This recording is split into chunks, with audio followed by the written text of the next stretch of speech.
Камчы Сарыбаев деген атты укканда албетте биринчи ирет театр, сахна, элдердин жылмайган жүздөрү көзгө тартыла түшөт эмеспи? Бул мырзанын келбети тасмадан тааныш, үнү той топурларда да, үн алуу обосунан да жаңырып келет. Кубанса да, кайгырса да көрүүчүнү кошо арбап, кыргыз элине тамаша тартуулап келген куудул Камчы Сарыбаев биздин коногубузда болду. Камчы Сарыбаев туулган жылы 1978 жылы 7 февраль. Туулган жери Ысык Көл облусу Тоң району. Үй бүлөдө 3 бир туугандын улусу. Салмагы өзү көтөрө алат. Бою 178 сантиметр. Кыжыры келгени. Айдоочулардын сол жака бурулам деп белги берип туруп, оң жака бурулуп кеткени. Көп колдонулган сөзү неме? Бодра. Фобиясы мышык. Чай ичкенде же уктап калганда бутунан мышыктын өтүп кеткенинен коркот. Piketçi geldim, vergetçi veri. Emres sozulасың. Sende qanday жұмыштар болып атабы? Азап келді апекеме, бізде азыр мертвый сезон сапар. Камчы мырза менен болгон жолугушуубузда 2 күндүн биринде кайталануучу жумушунун үстүнөн чыктык. Ал жумуш машинасын тазалоо.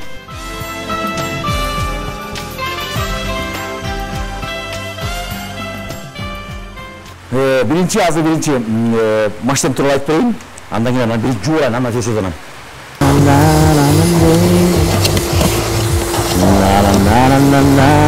Bir nedeniyle de iki video uçupla benim kanday çangdağına gelirse de eğer ayrı varıp kalsam geleyim ben uçuyum.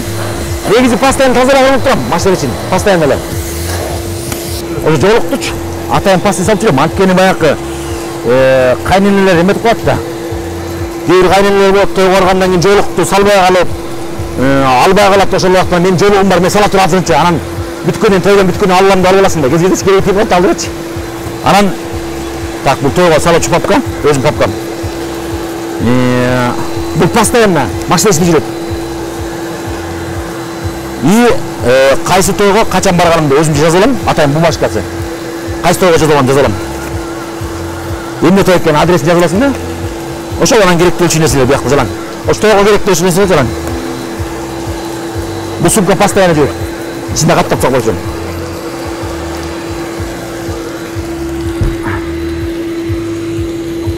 А калпак болсо бул сөз үстүндө любой убакта. Анткени баягы мындай моменттер болуп калат.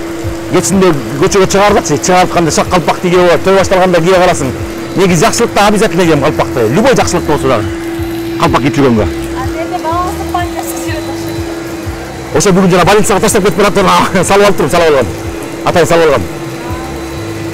Керектип калат деп. Чыкканым болсо көчөдөн өтө албайсың, анткени эмне? Мен бир эмне тургам. Көчөдөн машинанын терезесин ача коюп кээ мындай өтөт го, а мен өтпөйм. Атайын же мына моунун аркасын салып коем. Мусорлардын баарын чогултупчу. Жетиги чөнтөккө салып коем. О чөнтөктөн алып чыгып туруп анан бижиге ырытам. Анткени эмне да? Эгер сен баягы маданият кызматкери болуп элдин баары сени карап жүргөндөн элесе тезирээк ача коюп туруп монтип өтүп атсаң могу өзүн ушинтип атат элдин баары эмне кылат деп башка өтөсөң анда бишкектин эмне көрөт анда тазалыкта чакын жүрбөйбү анда анан постоянно ушинтип салып коем мусорлардын баарын тең аркасына салып коем ошо менен жүрө берет анан ошол анан постоянно өзүмдүн жаныма камера салып жүрөм баягы майда чүйдө нерсе болуп калса мисалы үчүн көчөдөн кетип баратканда күлкүнчтүү окуя болот го ошолор мага тартып алышып атам бирөөсүндө камерага тартып алам же бир тааныш достор менен жолугуп калганда суукка түшүп калганда постоянно жанымда жүрөт ал камераны постоянно салып жүрөм анткени керекти эле көп өткөндө өзүнүн архивине сактап койгонгочу анан чогултуп алат анан и баса анан заначка каткан жерди көрсөтүп коечу анча мынча эркектер көрсө жири келет болчу азырчы атайын могу тарелка тамеки саткан жер эмес беле ошонун астына моякка заначка алып койчумун да азыр бияка заначка алып койгом уже анан постоянно керектүү учурда ар бир неметке учурда ушул жака акырын заначканы салып коем дагы анан сырттан мынтип коесуң билинбейт да ушул жака тиги заначкасы бар экен деп ким байкап атып турган ушул жака салып коем катык менен көбүнчө мына мондай заначка чыгып атат кээ кездерин суу бар чай постоянно чай куюп алам үйдөн өзүм Турциядан ала келген чайым бар болчу ошол чайды алып келип жазап чем тияктан жазагандан көрчү өзүм кайнатып морозиликке салып анан ошо салып коем бирөөсүндө муз бар постоянно муз салып коем муз а бирөөсүндө болсо постоянно чай чтоб баягы керектүү учурда ала койчу койгонго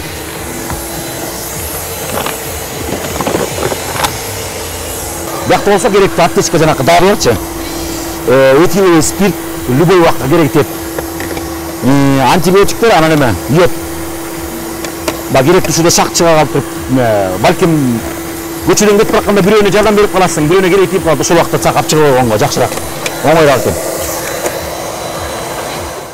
Senin жүрөгүңдү сыртын элестеп, жанакынча тамакинин эмелери турса, ошондой турса, эле жүрөгүм чөт да, ошон үчүн постоянно тазалап коюп турам, сүртүп тазалап коюп турам, постоянно эле. Чаң жугузбаганга аракет кылам да көбүнчө. Бузулуп калган убакта болсо өзүмдүн бир мастерим бар. Игорь деген бир дос балам бар, ошо Игорь деген дос балам бар, ошондон жатам көбүнчө. Дагы бир кыргыз эктен болсо Нурбек деген байка бар.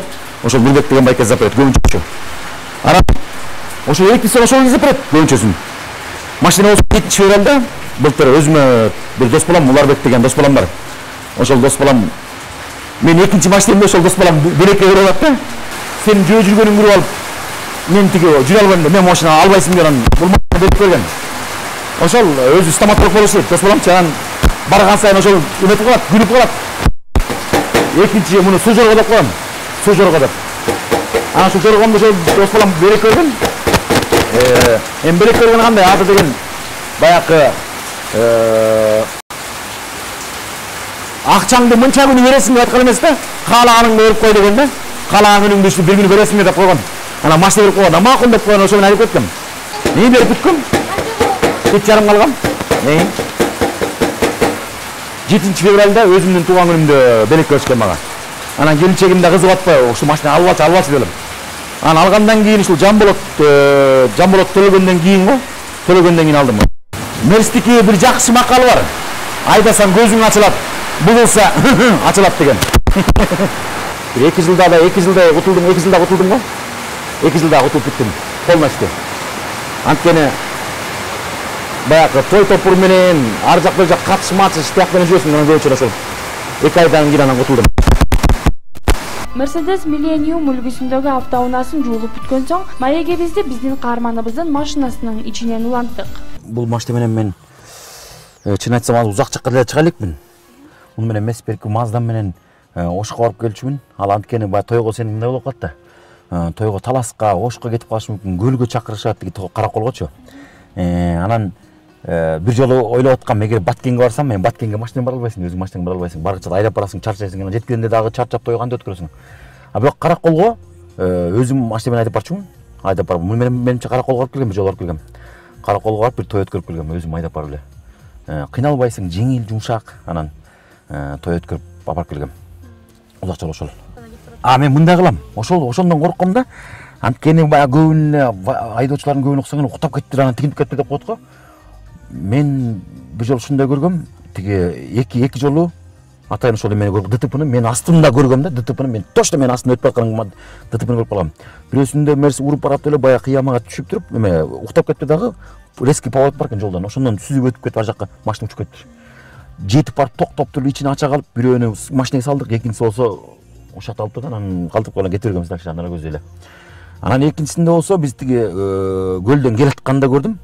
Көлдөн келатканда машина капталга кирип кетти дагы, ичинде аркасында балдар эмеси бар экен. Ошону сак сала коюп туруп эле водитель салдым да машинаны жаптырдым. Ати күбөсү туруп, машинем дейт, машинеңди туганың барбы, энең ден соолуңга карабайсың деп алган.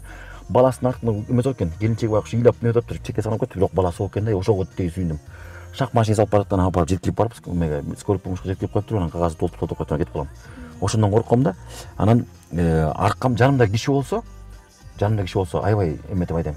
Эгер жалгыз өзүм болсо наоборотундай шаңдуураак айдап кете бересиң да, музыканы коюп алып. Эң көп ылдамдыгыңыз канча болот? Эң көп ылдамдыгым мен объездойдон машина атайын сынап айдап көргөм, 180-200 чейин айдагам, баскан муну машинаны.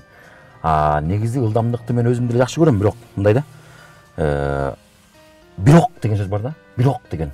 Балким деген сөз бар. Ошо экөөнүн. Балким бирөө чыга калат. Балким бир бак түшүп калат. Балким да бирдем болуп калышы мүмкүн. Техника деген ишенич жок да техникага. Бул адам эмес, бул деген эме эмес техника. Техника деген балким эртең бир жерде үзүлүп кетиши мүмкүн, же тешилип калышы мүмкүн. Балким да ошондон насырап жатсам дагы өзүм негизи сак айдайм аябай. Анан уйкум келип атса, шак машинаны токтотуп, анан уктап алам. Же болбосо терезелердин баарын ачам дагы анан мас айтып барам.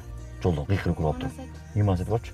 Атаңның көрі дүйнөйө деп уйкутабаш үчүн ошентип манас айтып алып же бирдемени катуу кыйкырып өкүтүп алып турам, ырдап алып же катуу ырдап же манас айтып турам. Көбүнчө манас айтып турам. Терезени ачып алып туруп манас айтып алам уктабаш үчүн. Кыйкырып өкүрүп манас айтып алып туруп анан токтотуп коюп туруп акын. Же уктап алам 15 мүнөт 20 мүнөт уктап алам. Токтоп аласың. Бара турган жерге бара барасың. Ошон үчүн баягы кечип атсаң эмне болсоң дагы кичине уктап алган жакшы эгер чарчап атсаң.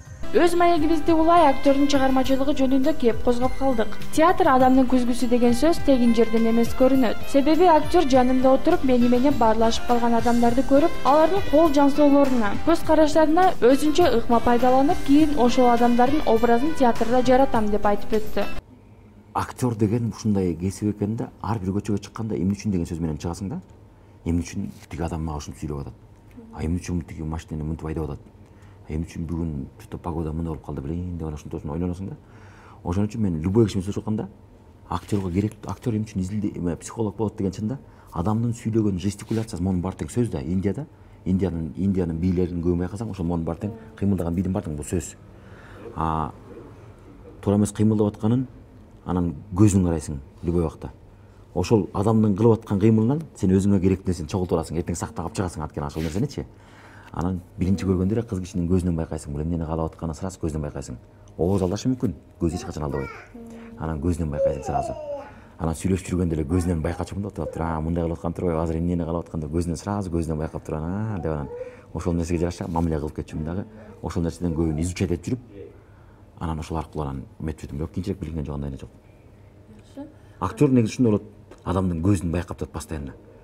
Бул эмне үчүн мындай кылып атат? Карасаң тиги мынтип кыйшагаңдап тийишип атканын. Карасаң мунун жини келип туруп, зато биргизбей атканын деп көзүнөн байкайсың да. Айрыкча кыз кишилердин деп койсуң.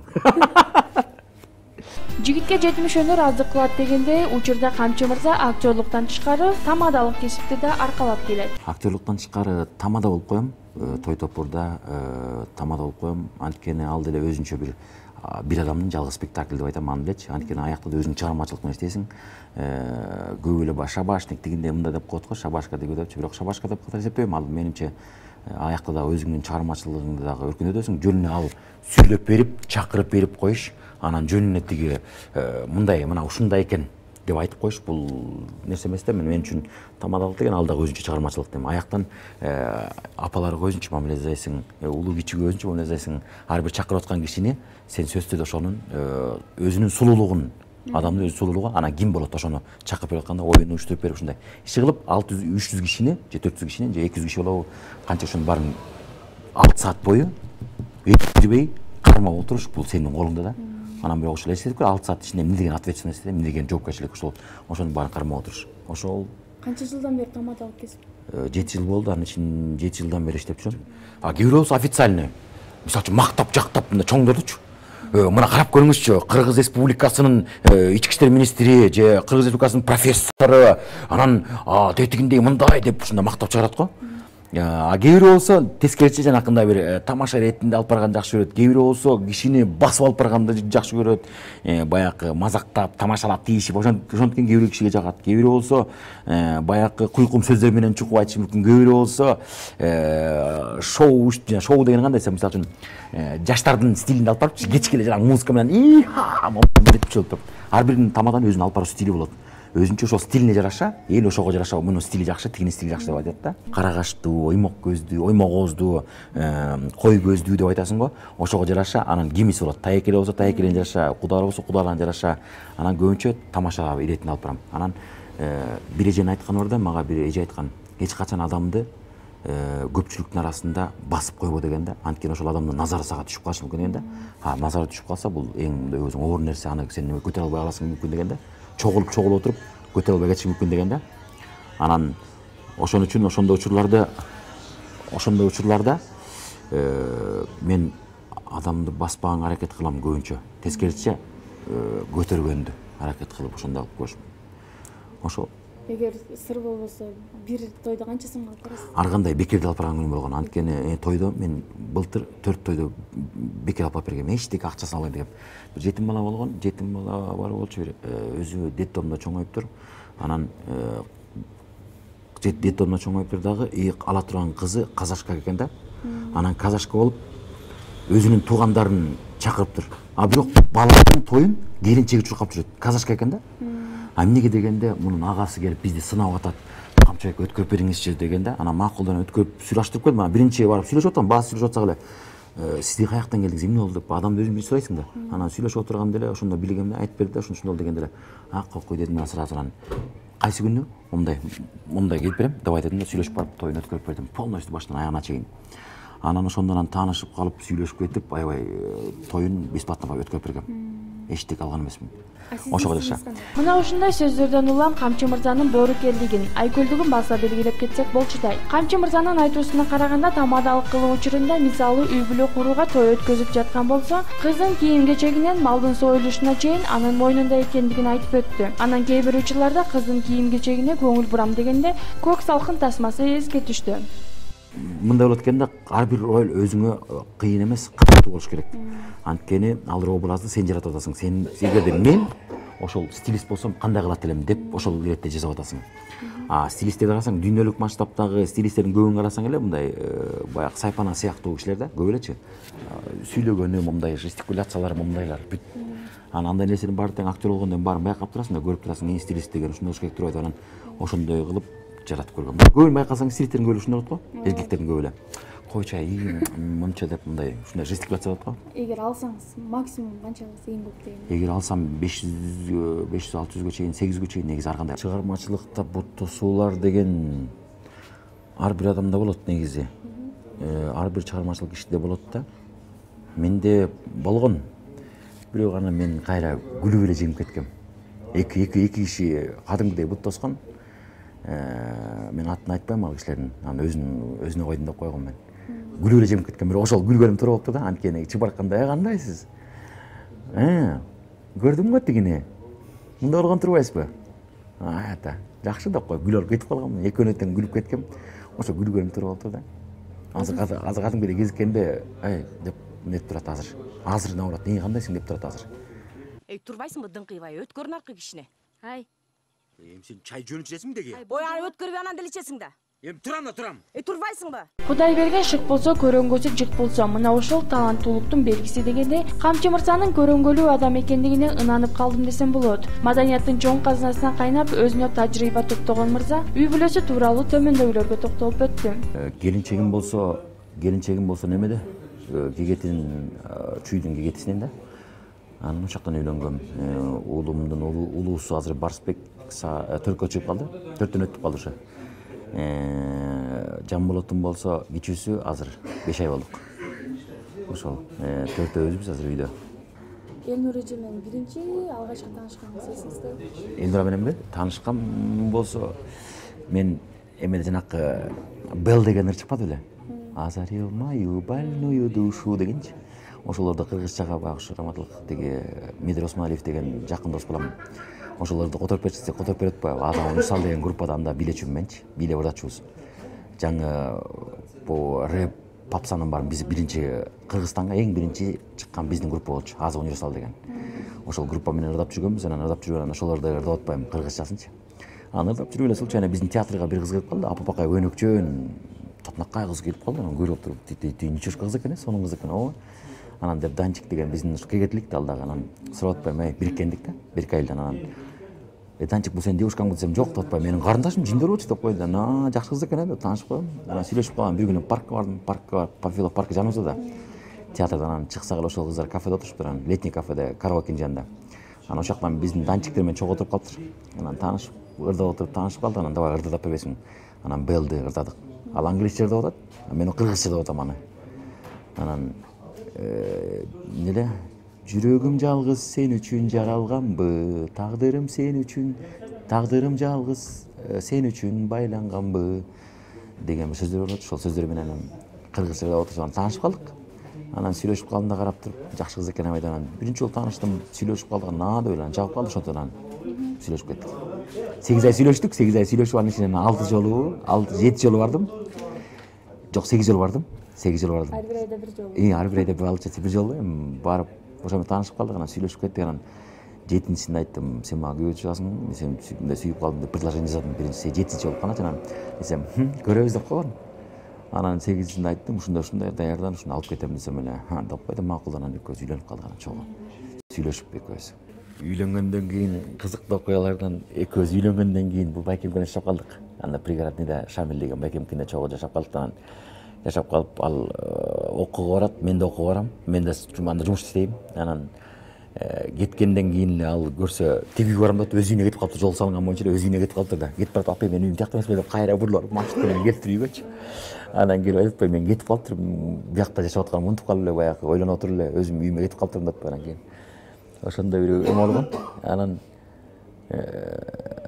дагы эмне көп эле болгон, аябай эле ушул мындай. Биринчи Барсбек төрөлгөндө мен роддомго сүйүнүп аябай анда демдин 5 жылдыгы деген концерт коюп атканбыз Двороспортто. Анан ошол 5 жылдыгына 2 күн калганда 6-сы, 7-си, 8-и 3 күн койдук да биз Двороспортточу. Анан марттын болсо 4-үндө келинчегим төрөп койду. Марттын 7-си, 6-сы, 7-си, 8-и биздин концерт. Анан аякта ичкенге болбойт. Өзүм бирок мындай десем аракка деле мындай көп эметпейм да, мындай. Көп эмес вообще деле мындай. Анчалык деле сүйүүчү эмесмин, жактыра бербейм арактычы. Анан 4-үндө төрөдү болуп калды. Роддомго бардым, барып эле кирип бардым. Эчти кылатсам менен ошо төрөдү болуп калды. Анан биринчи терезеден көрдүм. Терезеден баланы көрсөтпөй койду, келинчегимди өзүм көрдүм. Көрүп эле сүйүнүп кеттим. Ошондо ыйлап ийгем, биринчи төрөлгөндө балам биринчи уулду болгондо ыйлап ийгем. Анан экинчисинде анан баягы роддомдун эшигин ачып кирип барат эле, куда вы деди, мужчина, куда вы деди. Анан мне тут сын родился деп эле баягы эшикти ачып кирип баратса мен аркаман вы куда деп эле кирип барат, кубалап барат, швабра менен койгулап барат аркаманчы. Мынтип коюп коем, жулуп коет, тачардан түртүп коюп кирип баратам. Кайсы роддом баягы палатасын билем да, кайсы эме экен. Коридор менен кирип барып эле биринчи роддомдо төрөлгөн. Анан кирип барып эле баягы роддомдун ичине кире койсом, аялдар жаптыр. Ай деп эле бетин чаап калды. Апай деп эле анан барып эле эки жакта отуруп баламдын үнүнөн тааныдым. Баркырап атканын көрүп алып жаным жаптыр. Анан барып бетинен сүйдүм, анан сүйүнүп алып эшикке чыгып кетип калдым. Анан ошондон ушунда биринчи болот дей сүйүнгөм аябай. Канындагы баланын кан болорун ким билет, бешиктеги баланын бек болорун ким билет дегендей, Камчы мырзанын уулу Барсбектин жаштайынан актерлукка белсенип бара жаткандыгына куудул сүйүнүп, ушугу куру калбарын баса белгиледи. Бир Барсбектин дагы чоңойгондон кийин 3 жашка, 2 жашка чыкканда, 2,5 жаштабы, 2,5 жашта Назымдын Кемпир деген кыска метраждуу тасмасына чогуу тартылып калдык. Анан тартылып калгандан кийин эле съемка болду. Анан гонорарга келгенден кийин эле Назым мага аз акча төлөп, балама көбүрөөк акча берип койтпу. Эмнеге балам десем, камчы сен ойногонуң карачы, балаңдын канча ойногонун карачы деп коюн. Карасам чын эле баягы тартылган съемка боюнча эме экен. Балам көбүрөөк ойноп коюптур, анан ошончо анан гонорарын алып барган айлык алып, чоң энеси майлады, таятасы майлады, анан өзүбүзчө да майлап отуруп, анан балама биринчи жолу велосипед алып бергем, анан ошондо өзүнүн гонорарын өзүнө велосипед алып бергем. Анан ошентип тасмага тартылган бир жолу. Эки клипке анан бир тасмага тартылды. Кичинесинен эле сиздин жолуңуз жолдоп келаткан экен. Бирок чын айтайынбы, жолун жолдогон деген жагынан билбейм, бирок актерлук жагынан укмуш аябай элечи. Төрөлгөндөн кийин бир 5-6 айдан кийин эле буту тыгылчылап эле ушинтип ойной берчү да, анан жакындасаң эле жалжаңдап каткыра берчү да. Азыр болсо кадимкидей мен ойлоп коем, ушу Барсбек менден да күчтүүрөөк актер чыгат деп ойлоп коем, бирок азыр баламды актер болосун деп таңуулабай элем. Анткени өзүмдүн ролдорумду ойноп аткан ролдорумду үйгө алып келип баягы өздүк тасмага чогултасың да. Ошондо көрүп отурганда ата сен могу жерде монт ойноп койсуң деп кайра мени турап бергенде ошону карап туруп аяттан көрүп могу жерден жеткирбей калыптырмын деп анан менин сынчым аз Барсбекте могу жерде монт ойноп туруп атабай деп монтуп көрсөтүп бергенде көрүп туруп апай деп коем, көрүп. Бирок менден күчтүү актер чыгат деп ойлойм, эгер актер болсочу. Бирок баламды азыр таңуулабайм актер болосуң деп. Анткени анын выбору деп коет го, өзүнүн кайсын тандоосун балам эмнени тандаса ошонусун сыйлайм. Ошого түрткү көрүп жатам берем. Барсбек деп келинчегим экөөбүз кеңешип отурганбыз, атайын список түзгөнбүз. Кыргыздын эски баатырларын коем деп. Анткени үйдөн мен чоң атам, "Ой баатыр. Баатыр кел" деп үйдөн сырттан конок келсе эле, "Баатыр отур кел, чай ич. Баатыр кандай?" деп айта берсе ошону сезе берчүмүн дагы, анан отуруп баатыр деп болот, анан баатырлардын аттарын коем. Жок дегенде анан Барсбек деп анан келинчегим экөөбүз кеңештик, апам айтып ушундай ким деп койгонтасың өзүңөр деди. Анан ушундай Барсбек деген ат жагып атат десек эле апам дагы койгула, мага да жакшы ат экен, аябай жакшы мындай уккулуктуу дагы, анан баягы эркекке таандык ат экен, бекем ат экен, ошону ат койгула деп анан Барсбек деп койдук. Тентек болчумун аябай. Азыркына Барсбегимде тентек болчумун. Бирок Барсбекти көрүп алып азыр мен кез-кезде тентек кылганын көрүп туруп, кез-кезде кол көтөрүп коем, кез-кезде жок деп эле коем да, анткени мен да ушундай кезде мен да ушундай болчумун деп. баштаганда жакшы жакка буруп кеткенге аракет кылып анан мындай кылсаң деп кайра өзүм ойной коюпчу. Мындай кыла койсоң, тиңде кыла койсоң болчу. Тиңде кылсаң деп кетем бир кезде. Барысбектин кичинекей иничеги Жанболот Нарисе төрөлгөндөн тарта ден соолугу начар экендиги байкалып, ооруканалап жүрчү экен. Ооруканадан ата-эненин баштары чыкпай жүрүп, баласына өмүр тартуулаган күндөрүн төмөндөгүчө эскерди. Жанболот төрөлгөндө 2 күндөн кийин баягы ичегисинде тишине тешик пайда болуп, ошо менен больницага жатып калды. Операция болду 2 күндөн кийин элечи. Операция болгондо ошондон анакы 3-чү детский больницанын ошондон анакы главврачына Талант байкеге анан бу Тасма деген агаларыбызга ошолорго деги ошо 3-чү больницанын врачтарына мен ыраазымын айтчы. Ошол убакта свет өчүп калып, ал убактан да светтер аябай катуу өчүп, күбө өчүп неметип атканда аябай ызы чуулуп аткан. Ошондон баламды больницага алып бара койсо операция деди, шак эле жаткырды. Анан элестетип көрөлү 3-чү стратегический объект алдагычы. Ошол убакта операционныйда балам алып кирер менен свет өчүп калды. Баланын астына барокамера деп коет, ошонун астына жылуулук сактап турган пол болот өзүнчү. Ошонусу муздап калбаш үчүн свет өчүп калды. Элестетип көрөлү. Баклажкага туалеттен ысык сууну агызып, толтуруп, ошонун астына баклажка менен астына жылытып коюп, анан свет жок болгондо элестетип көрөлү, аккумуляторду алып келип, ошо менен операция кылып атышты врачтар. Анан ошонтип операция кылышты, сыртка чыгып ошондой ыйлагам, иттей Кудай күнүм жеткенде айтты, ошондой анан балам аман, жанын аман койсо экен деп ошондо операция ошо колдорунан деди, майненин колу экен деп баягы теңирчиликке дагы, баягы Аллага дагы көп эметип аттым, жалынып аттым. Азыр ошо балам жакшы болуп калды. Экинчи операциясын күтүп атабыз, буюрса ошол экинчи операциясын жакшы болуп кетсе деп атам, Кудай буюрса. Проведите разъяснительную работу, что у нас, мол, восточная страна и прочее. В общем, все поняли. Понятно, товарищ полковник. И самое главное. Чыгармачылыктын тузу оор, наны кымбат. Өз жергесине сапат менен эмгекти айкалыштырып келе жаткан кыргыз элинин сүймөнчүлүгүнө айланган Камчы мырзага жалаң гана мактоо жарашат десем жаңылышпасам керек.